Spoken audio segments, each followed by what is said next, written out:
Hello everyone, welcome back to our YouTube channel chemistry classes. आज की classes में हम लोग पढ़ने वाले हैं क्लास 12 के यूनिट 1 सॉल्यूशन चैप्टर, जिसमें हम लोग डिस्कस कर रहे थे। बहुत सारे टॉपिकों को हम लोगों ने डिस्कस किया था। आज का जो हमारा टॉपिक है वो है वाष्प दाब, वेपर प्रेशर। तो हम लोग सीखते हैं कि वाष्प दाब किसे कहते हैं, वेपर प्रेशर। तो जब हम लोग बात करें तो कोई भी अगर हमारा द्रव है, कोई भी जो हमारा द्रव है, अगर किसी द्रव में जो वाष्प आकर घुलता है, यानी जब किसी द्रव में गैस को घोला जाता है, जब किसी द्रव में गैस को घोला जाता है, तो जब हम लोग किसी द्रव में गैस को घोलेंगे तो वाष्प द्वारा जो द्रव के सतह पर दबाव उत्पन्न किया जाता है, दाब लगाया जाता है, उसी को हम लोग वाष्प दाब कहते हैं। और इसमें हमारा तापमान क्या होना चाहिए, नियत। यानी अगर हम लोग बात करें तो जब कांस्टेंट टेम्परेचर हो, ताप अगर हमारा नियत हो, तो वाष्प द्वारा द्रव के सतह पर जो दाब लगता है उसे हम लोग वाष्प दाब कहते हैं। क्या कहते हैं, वाष्प दाब। तो अगर हम लोग बात करें तो हमारा हो जाएगा नियत ताप पर साम्यावस्था में, नियत ताप पर साम्यावस्था में वाष्प द्वारा द्रव के सतह पर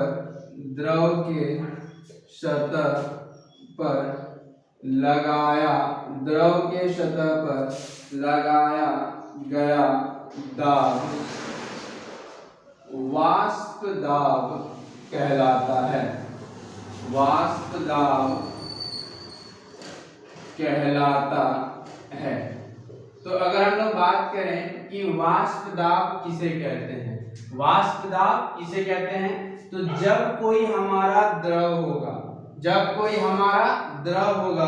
तो अगर उस द्रव के ऊपर वाष्प द्वारा अगर कोई भी दाब लग रहा है, वाष्प द्वारा द्रव के सतह पर, इस सतह पर अगर कोई भी दाब लग रहा है, और अगर ताप नियत हो, ताप क्या हो, नियत हो, तो नियत ताप पर जो दाब लग रहा है उसी को हम लोग वाष्प द्वारा लगने वाला दाब यानी कि वाष्प दाब कहते हैं। क्या कहते हैं, वाष्प दाब, वेपर प्रेशर। क्या कहते हैं हम लोग, वेपर प्रेशर। चलिए अब हम लोग पढ़ने वाले हैं वाष्प दाब से जुड़े राउल्ट्स के नियम को, जो कि बहुत ही ज्यादा हमारे लिए क्या है, इम्पोर्टेंट। तो हम लोग बात करते हैं राउल्ट्स के नियम को लेकर। तो वाष्प दाब को लेकर राउल्ट्स ने 2 नियम दिए हैं और दोनों को हमें अच्छे से पढ़ना है।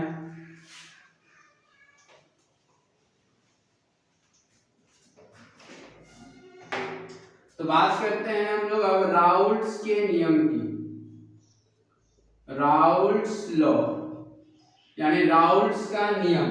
और ये राउल्ट्स का नियम 2 अलग अलग चीजों के लिए है। तो सबसे पहले अगर हम लोग बात करें, पहला नियम, अवाष्पशील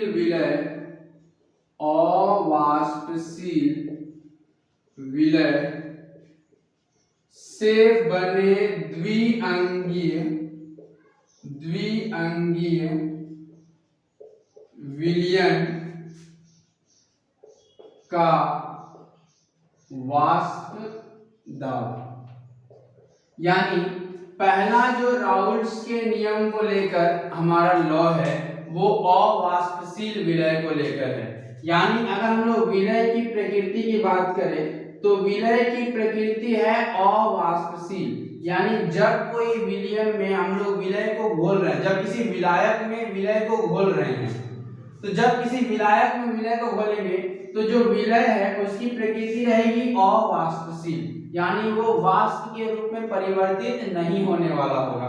अब एक बात बताइए, अगर हमारे पास कोई विलयन है जिसमें 2 घटक है, एक है विलय और एक है विलायक, और अगर विलय अवाष्पशील है तो विलय तो हमारा क्या करेगा, सतह को घेर लेगा, क्योंकि ये वाष्प में बदलने वाला है नहीं। तो जब भी हम लोग विलायक को वाष्प में परिवर्तित करेंगे तो ये रुकावट उत्पन्न करेगा।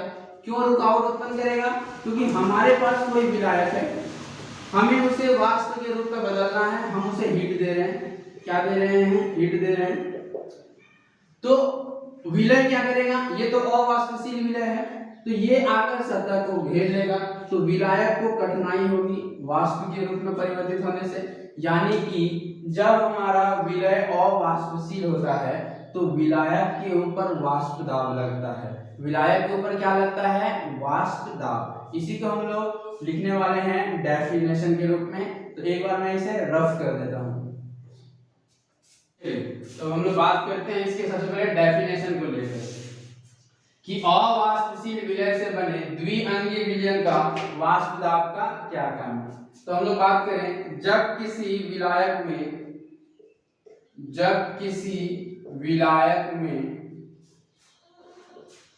अवाष्पशील विलय को घोला जाता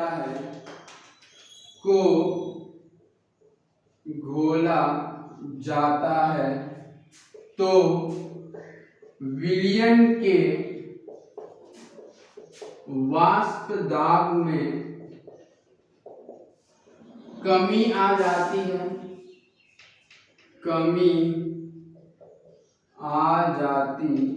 है, क्योंकि अवाष्पशील विलय विलायक के सतह को घेर लेता है, जिससे वाष्पन की क्रिया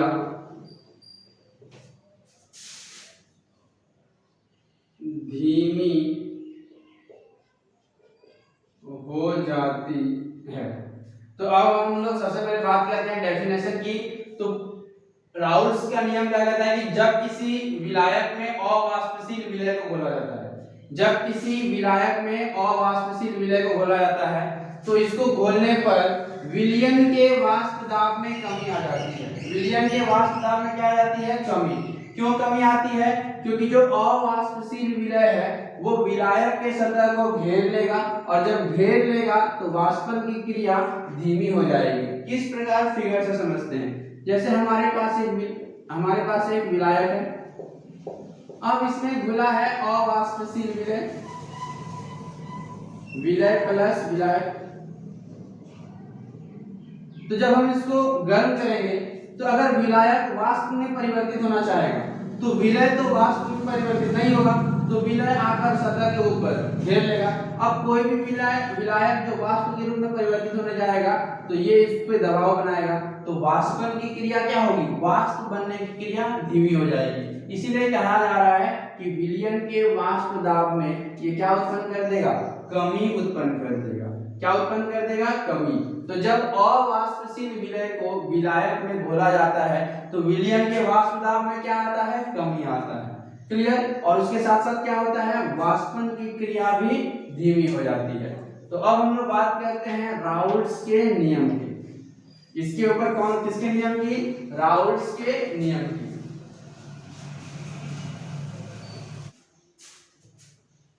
चलिए, तो हम लोग बात करते हैं राउल्ट्स के नियम की। तो हम लोग करेंगे राउल्ट्स के नियम के अनुसार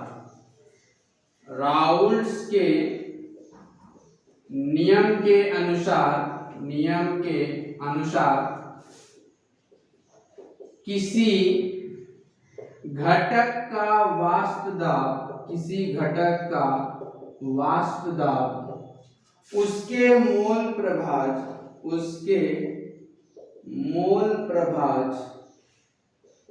के समानुपाती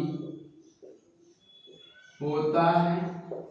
यानी राउल्ट्स के नियम के अनुसार हम लिख सकते हैं PA समानुपाती XB। अब देखिए यहां पर जहां PA क्या है? एक घटक का वाष्प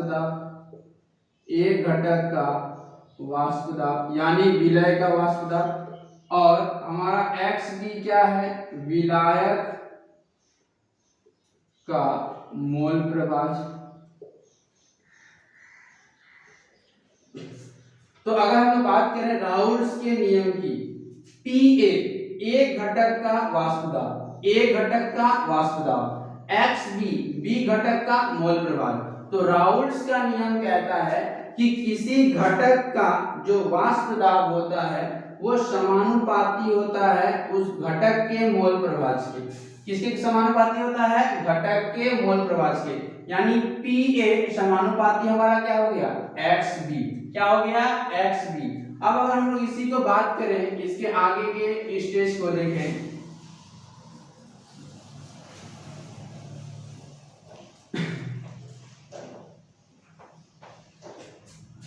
तो Pa समानुपाती Xb है।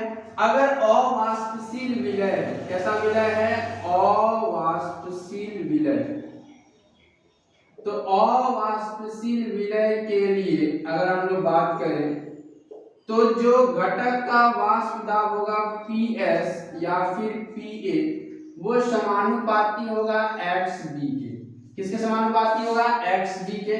और जब हम लोग समानुपाती को हटाएंगे यहाँ आ जाएगा K। क्या आ जाएगा? K। तो Pa बराबर अभी तक हमारा क्या फॉर्मूला आया है? Kxb। क्या आया है? Kxb। जहां K क्या है? नियतांक। जहां K क्या है? हमारा नियतांक। तो राउल्ट्स का नियम क्या कहता है कि किसी एक घटक का वाष्प दाब किसी घटक के मोल प्रभाज के समानुपाती होता है। अवाष्पशील विलय की स्थिति में जब समानुपाती बनाएंगे क्या आ जाएगा? K। और अगर हमारा विलायक शुद्ध हो, क्या हो? शुद्ध हो,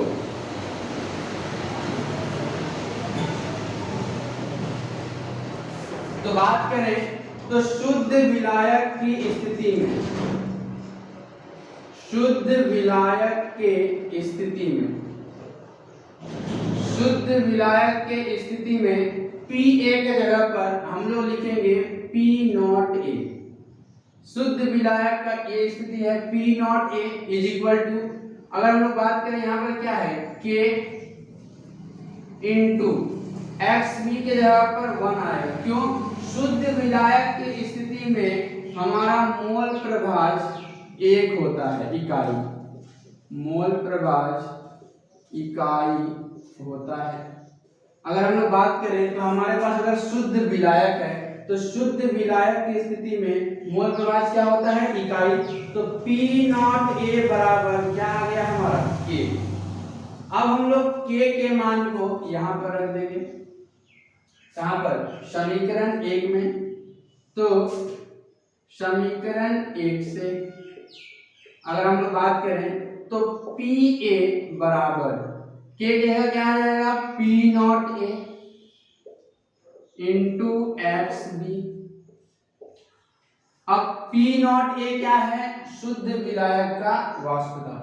शुद्ध विलायक का वाष्प दाब हम लोग यहाँ लिख सकते हैं, जहां P0A इज इक्वल टू शुद्ध विलायक का वाष्प दाब। तो P0A क्या है? शुद्ध विलायक का वाष्प दाब। तो Pa बराबर आया P0A इंटू Xb। यानी राउल्ट्स का नियम क्या कहता है कि किसी घटक का जो वाष्प दाब होगा, अवाष्पशील विलय का जो वाष्प दाब होगा, वो शुद्ध अवस्था में उसके वाष्प दाब और उसके मोल प्रभाज के गुणनफल के समानुपाती होगा।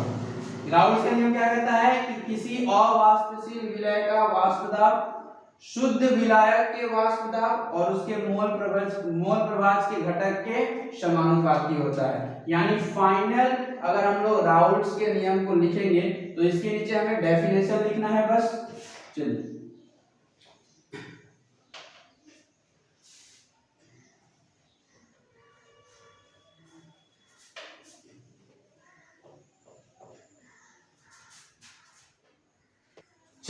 तो अगर हम लोग फाइनल लिखेंगे इसकी भाषा को लेकर तो हम लोग क्या लिख सकते हैं? इस प्रकार हम कह सकते हैं, इस प्रकार हम कह सकते हैं कि किसी अवाष्पशील विलय का वाष्प दाब, अवाष्पशील विलय का वाष्प दाब शुद्ध विलायक